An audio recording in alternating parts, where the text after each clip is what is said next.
মান তারাকা সালাতা মুতাআম্মিদান ফাকাদ কাফার। নবী সাল্লাল্লাহু আলাইহি ওয়াসাল্লাম বলেছেন, কোন ব্যক্তি যদি, মুসলিম ব্যক্তি, ইচ্ছাকৃতভাবে তার উপর অর্পিত ফরজ নামাজ ছেড়ে দেয়, সে ব্যক্তি কুফরি করলো। কি করলো? আর মুয়াজ বিন জাবাল রাদিয়াল্লাহু আনহুকে নবীজি বলছেন, মান তারাকা সালাতা মুতাআম্মিদান ফাকাদ বারিআত মিন যিম্মাতিল্লাহ।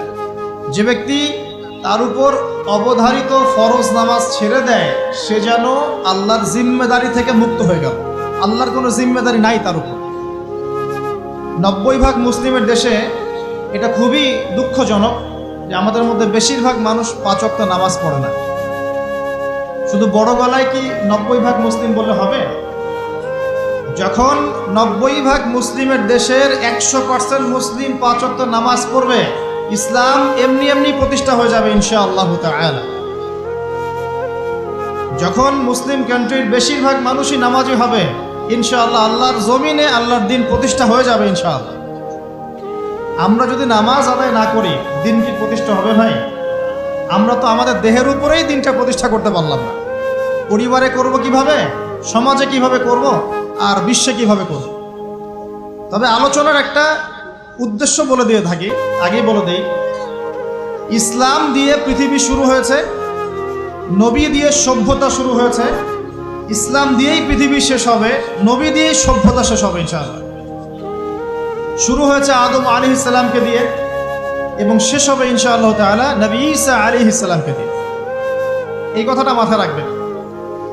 ইহুদিরা অপেক্ষা করে বসে আছে।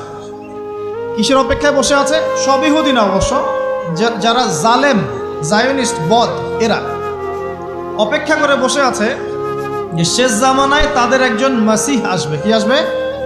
মাসিহ মানে ত্রাণকর্তা, উদ্ধারকর্তা। যেই মাসিহ আসলে পরে তারা সারা বিশ্বটাকে শাসন করবে এই জেরুজালেম থেকে। কোন জায়গা থেকে? নাম শুনছেন? কোন দিকে এটা?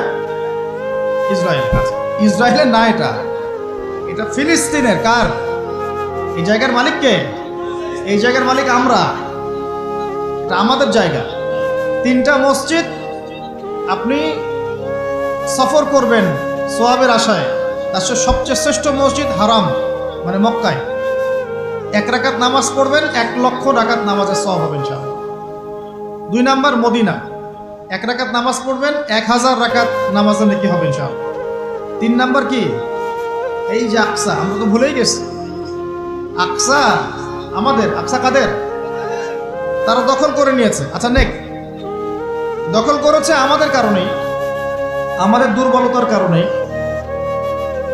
কিন্তু এই ভোগ দখল চূড়ান্ত হবে না, কারণ তারা অপেক্ষা করছে একজন মাসিহের জন্য, যেই মাসিহ আসলে পরে তারা জেরুজালেম থেকে বিশ্ব শাসন করবে।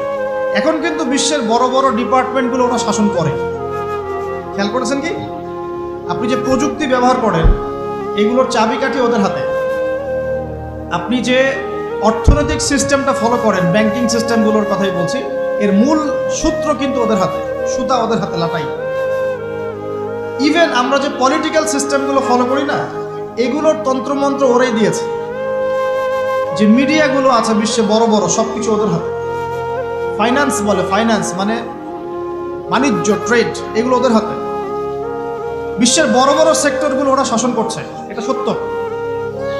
আরেকটা মারাত্মক কথা হচ্ছে, বিশ্বকে শাসন করতে হলে কিছু অস্ত্র লাগে। কি লাগে? অস্ত্র শস্ত্র ছাড়া হবে না।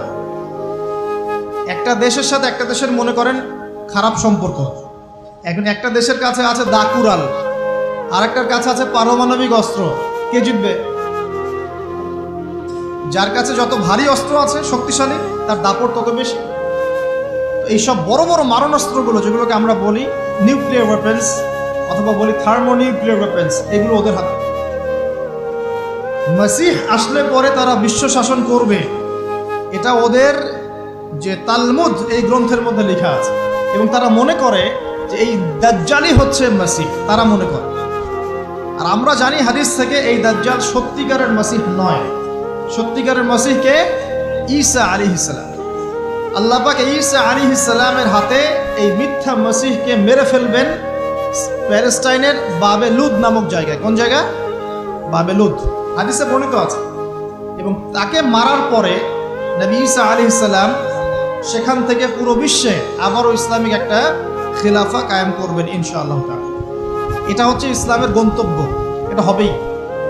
পৃথিবীর যত পরাশক্তিগুলো আছে এরা সবাই যদি ঐক্যবদ্ধ হয়ে যায় এবং এই ভবিষ্যৎবাণীটাকে মুছে ফেলতে চায়, কশ্চিনকালেও সফল হবে না ইনশাআল্লাহ। কারণ এটা বলেছেন কে? স্বয়ং আল্লাহ এবং তার রাসূল মুহাম্মদ সাল্লাল্লাহু আলাইহি ওয়াসাল্লাম। এটা আমাদের গন্তব্য, এটা সুসংবাদ দিয়ে শুরু করলাম। এখন